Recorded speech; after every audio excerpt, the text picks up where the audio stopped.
Hello everybody, it's Merlin here, and I just got done reading Naruto chapter 670, and I feel like there is a lot of exposition that was being dumped in this chapter, and I'll be honest, I kind of liked it.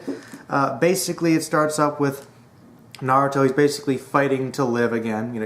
And we're going deep into his subconscious, apparently, into the chakra line of his spirit, and spirit realm, if you will, kind of like that sort of metaphorical astral projection realm that all interesting main supportive Naruto factors occur, where there's a big boost of power and love and friendship, which is basically what this chapter was.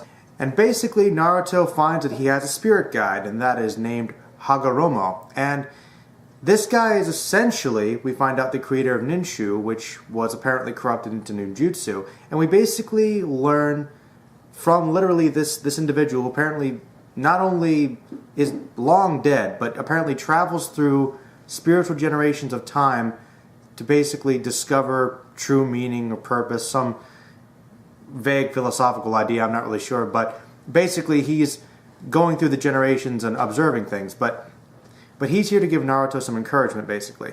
He basically tells Naruto the origins of Ninjutsu and the creation of the original Hermit of the Six Paths, and that whole style of martial arts, and how the whole concept of Ninjutsu was corrupted into Ninjutsu, which ultimately led to various wars, and where Naruto has basically been taking place since we've started reading it. And he basically tells of how he was born from this woman Kaguya, who apparently plucked the fruit from this holy tree, which apparently gave her chakra abilities, which gave her powers that she abused, and she was basically worshipped and feared by the people. She then gave birth to two sons, and they fought, essentially, to make up for their mother's sins. And this, of course, very quickly, they kind of like gloss over it, I guess, because there's so little time in each chapter, leading to the Hermit having his own two sons, being Inra and Ashura.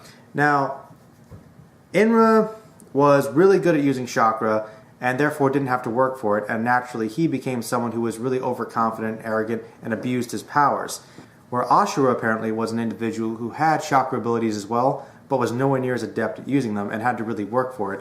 And it is here that we learn the basic idea of ninjutsu that Jiraiya was teaching from the beginning when he started teaching Naruto, which is this descent of teachings that has been going on for generations that got corrupted as being something to create wars and abuse power when it ultimately should have been meant to create peace. And he explains how Ashura, being somebody who had to work really hard to gain his power, to live up to his brother's level of strength and ability, he had to do it through his own perseverance, his own personal will, and from the help of other people in his life. Basically meaning that love and friendship, man, that's the source of your power. Pretty shonen stuff, but still, let's be honest, good message. And plot twist, we learn, big surprise here coming, that Ashura is the reincarnated version of Naruto.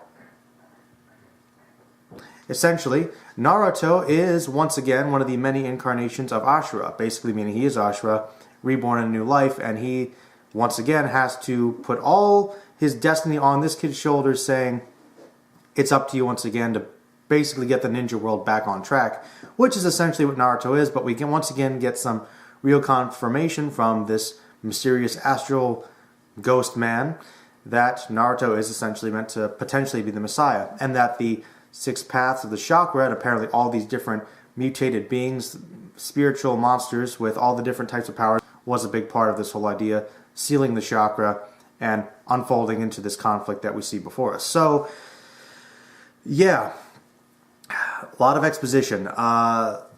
Man, I was like, admittedly, it's not like we're learning anything that's really, really new or super essential. Like, it's stuff that we all could have guessed, but it is kind of cool to actually get to see Hagoromo talk to Naruto. We've had similar discussions like this before, where Naruto confronts other former Hokages, and thus far, it has never been anything quite to this level. We get to meet basically the creator of Ninjutsu himself, which is essential to Jiraiya's original teachings, and what Naruto is ultimately about, and what the whole concept of the show is ultimately about in the series itself. So, pretty big, but at the same time, like, we'll get to see in the next chapter how it gets resolved, if we learn anything really new. I mean, it is kind of cool to get to see the mythology of the world and the source of ninjutsu and this entire world that Naruto takes place in and the actual roots of it. And it's kind of a cool metaphorical dilemma where we say, oh, there's all these different factions trying to ultimately do the same thing. And ironically, what the Akatsuki have been trying to do, you know, basically creating this world of peace, but through very violent means, which ironically is the original goal of ninjutsu to begin with. So it's kind of interesting to see that corruption, that this has just been deeply ingrained in the subconscious and the very soul of the ninjas, you know, and I find that really interesting. I think it's a really cool metaphor. It's a lot of symbolic undertones there. It's a good idea, good message, and I think it is cool to get to learn the origins of all the demons and their relations to the chakra and the six paths. So yeah, ultimately telling us stuff we kind of already know, but with a little more detail. I mean, I think this is meant to be a big shocker, but to be honest with you, Naruto being a reincarnated version of essentially the savior, it's like, well, that's basically sort of what he's been from the beginning. So if that was meant to be a big twist, didn't really get me too much, but I still think it's cool. It's just kind of reaffirming Naruto's position. I also did like a lot of the humor in this chapter.